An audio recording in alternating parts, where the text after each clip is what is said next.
তিনটা কাজ যদি করতে পারো করি, আল্লাহ যদি কবুল করে নেন, তোমার জীবদ্দশায় কাবার জিয়ারত হয়ে যাবে। গ্রামে গঞ্জে শহরে বাজারে প্রতিদিন মুয়াজ্জিন কতবার বলে আল্লাহু আকবার, আল্লাহু আকবার। মাইকের আওয়াজ দিয়া বুঝায়, ও কাজলা ভাই, তোমার কাজ বড় না, আল্লাহ বড়। ও ব্যবসায়ী ভাই, তোমার ব্যবসা বড় না, আল্লাহ বড়। ও চাকরিজীবী ভাই, তোমার চাকরি বড় না, কে বড়?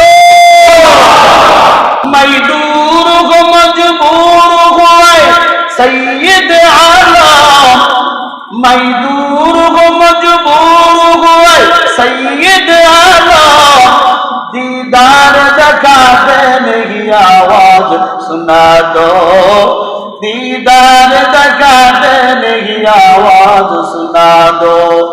मैं सूरत यूसुफ को नहीं चाहने वाला, मैं कैसे के मानंद नहीं आशिक लैला, मैं कैसे के मानंद नहीं आशिक लैला।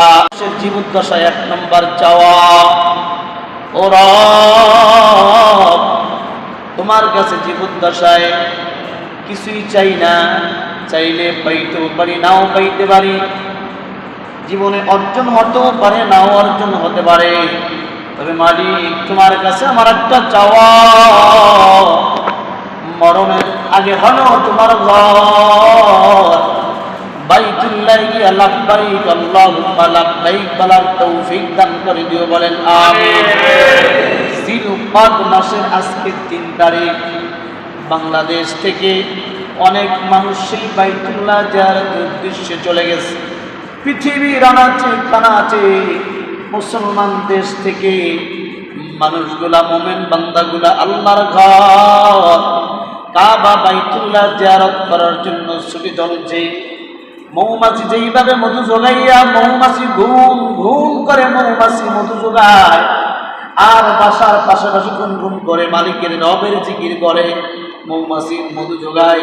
মৌমাছি ওই তার বাসার আশেপাশে গুনগুন করে মধু জমায়।